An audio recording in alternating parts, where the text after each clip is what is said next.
Students, आज हमें छोटा जादूगर यह संवादात्मक कहानी देखनी है जो जयशंकर प्रसाद लिखित है। लेखक का परिचय देखते समय हम यह देखते हैं इनका जन्म वाराणसी में हुआ है और मृत्यु भी वाराणसी में उत्तर प्रदेश में हुई है। जयशंकर प्रसाद जी बहुत ही जाने माने कवि, नाटककार, निबंधकार, कथाकार और उपन्यासकार हैं। हिंदी साहित्य के छायावादी कवियों के 4 स्तंभों में से ये एक स्तंभ है। बहुत ही मशहूर कवि के रूप में हम इन्हें पहचानते हैं। इस संवादात्मक कहानी में लेखक ने हमें छोटा जादूगर के जीवन संघर्ष और चातुर्यपूर्ण साहस के बारे में बताया हुआ है। कार्निवाल के मैदान में बिजली जगमगा रही थी। कार्निवाल एक त्योहार, हंसी और विनोद का कलनाद गूंज रहा था। लेखक चुपचाप खड़े थे। छोटे फुहारे के पास उन्होंने देखा एक लड़का वहां चुपचाप देख रहा है।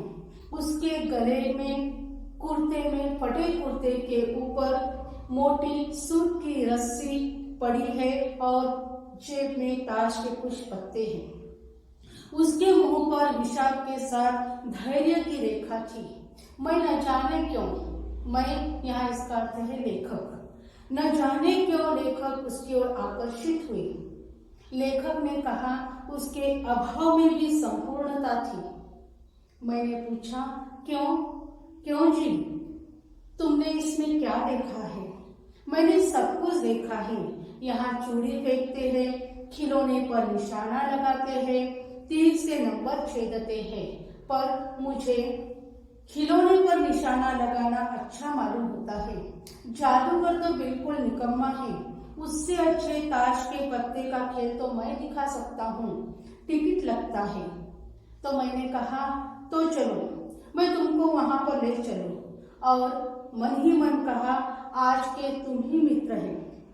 वहां जाकर क्या कीजिएगा, चलिए निशाना लगाया जाए।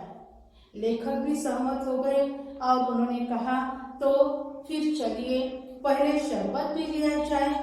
तो उसने स्वीकार सूचक अपनी गर्दन हिला दी।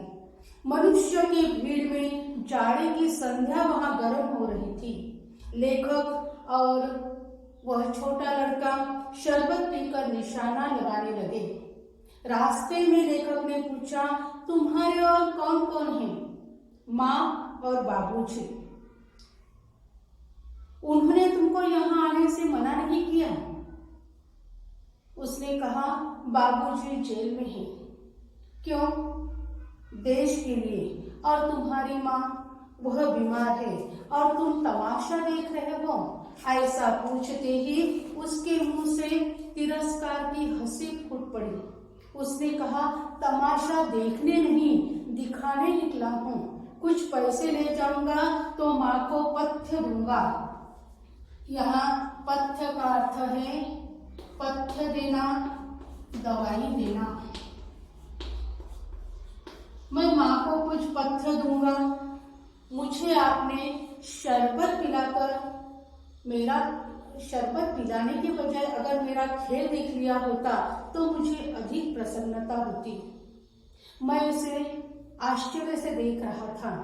वह 13-14 वर्ष का लड़का साहसपूर्ण बातें कर रहा था। उसने कहा मैं सच कहता हूँ बाबूजी, माँ बीमार है इसीलिए मैं नहीं गया। कहाँ? जेल में। जब कुछ लोग तमाशा देखते ही है तो क्यों न मैं तमाशा दिखाकर माँ की दवा दारू करूं और अपना पेट भरूं। मैंने देख विश्वास किया। चारों ओर बिजली के लट्टू नाच रहे थे। मन व्यग्र हो उठा। मैंने उससे कहा अच्छा चलो निशाना लगाया जाए। हम दोनों उस जगह पहुंचे जहां गेंद से निशाना लगाया जाता था। 12 टिकट लेकर लेखक ने उसे दे दिए। वह निकला पक्का निशानेबाज। उसकी कोई गेंद खाली नहीं गई। देखने वाले दंग रह गए। दंग रह जाना, आश्चर्य में रह जाना। आश्चर्यचकित होना।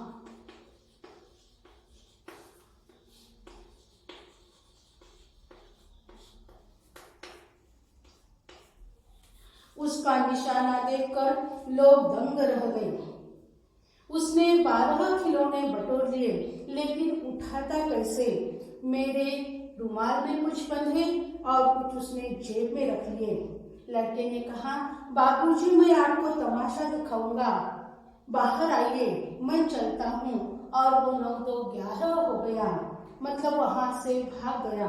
मैंने मन ही मन कहा, इतनी जल्दी आंख बदल गई।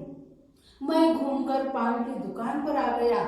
पान खाकर बड़ी देर तक इधर उधर टहलता रहा। झूले के पास लोगों का ऊपर नीचे आना देखने लगा।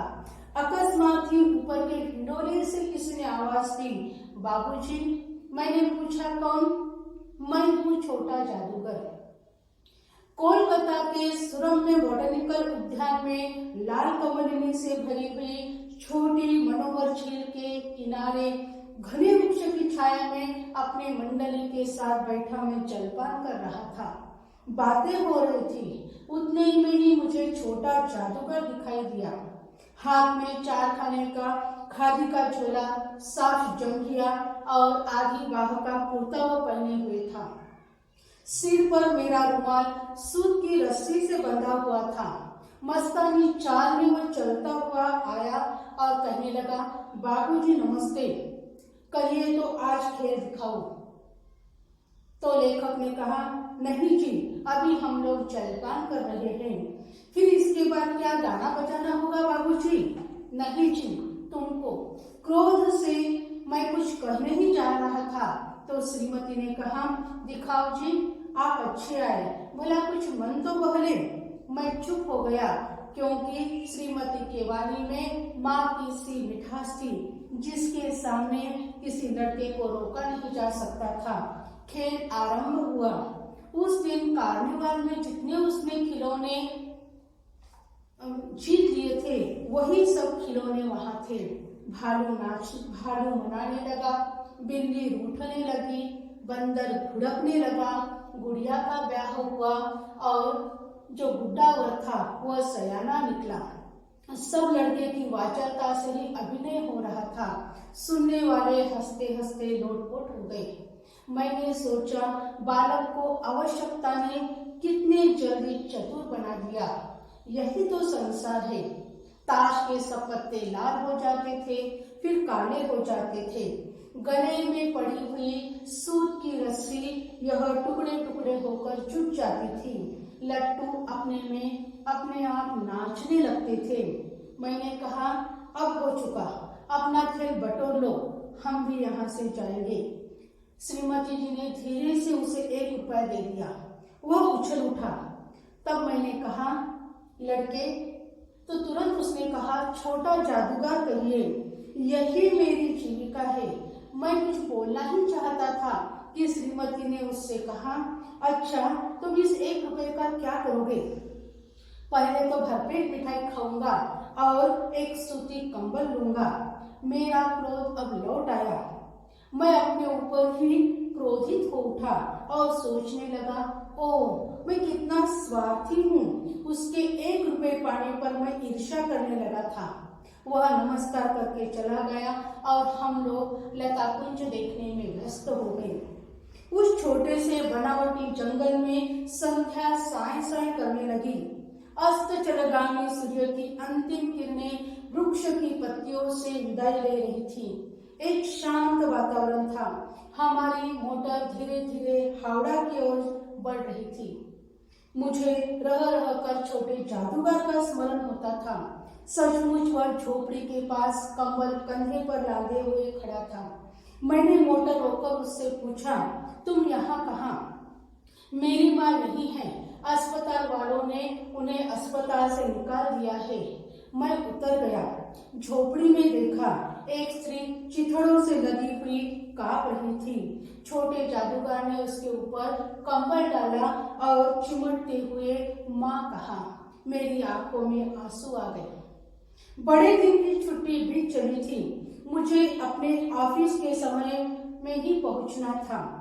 कोलकाता से मन उब गया था, फिर भी चलते चलते एक बार उद्यान देखने की इच्छा हुई और साथ ही साथ जादूगर दिखाई पड़ता तो और भी।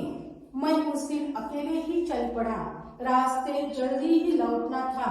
रास्ते में मैंने यह देखा कि वह आ रहा है। 10 बज चुके थे।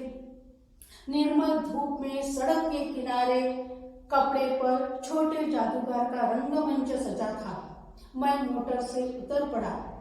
बिल्ली रूठ रही थी, भालू मना रहा था, ब्याह की तैयारी होती थी। सब कुछ जादूगर अपने वाणी से कह रहा था, लेकिन उसके वाणी में वह प्रसन्नता की तरी नहीं थी। वह हंसाने की चेष्टा दूसरों को कर रहा था, लेकिन जैसे स्वयं ही कांप जाता, मानो उसके रोए रो रहे थे।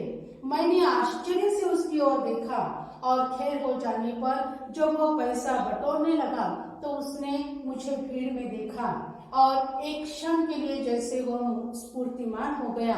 मैंने फिर तक थपथपाते हुए उससे पूछा, आज तुम्हारा खेल जमा क्यों नहीं? तो उसने कहा, माँ ने कहा आज तुरंत चले आना, मेरी घड़ी समीप है। उसने अविचल भाव से कहा, तब भी तुम खेल दिखाने चले आए? मैंने कुछ क्रोध में उसे कहा, मनुष्य के सुख दुख का माप अपना ही साधन तो है, उसी के अनुपात में वह तुलना करता है। उसके मुख पर वही तिरस्कार की रेखा फूट पड़ी। उसने कहा, क्यों ना आता? और कुछ कहने के लिए जैसे वह अपमान महसूस कर रहा था। क्षण क्षण में मुझे मेरी भूल का एहसास हुआ। उसके झोली को गाड़ी में फेंककर मैंने उसे बैठने के लिए कहा और कहा, जल्दी चलो। मोटर वाला मेरे दिखाए हुए रास्ते पर चल पड़ा। कुछ ही मिनटों में हम झोपड़े के पास आ गए। जादूगर दौड़ते हुए माँ माँ कहकर अंदर घुसा।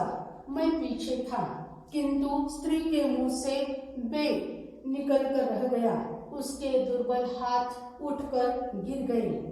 जादूगर लिपटा रो रहा था। मैं स्तब्ध था। उस उज्जवल धूप में समग्र संसार जैसे जादू सा मेरे चारों ओर नृत्य करने लगा। इस तरीके से छोटा जादूगर यह मार्मिक कहानी जयशंकर प्रसाद की एक अमर कहानी है। थैंक्स।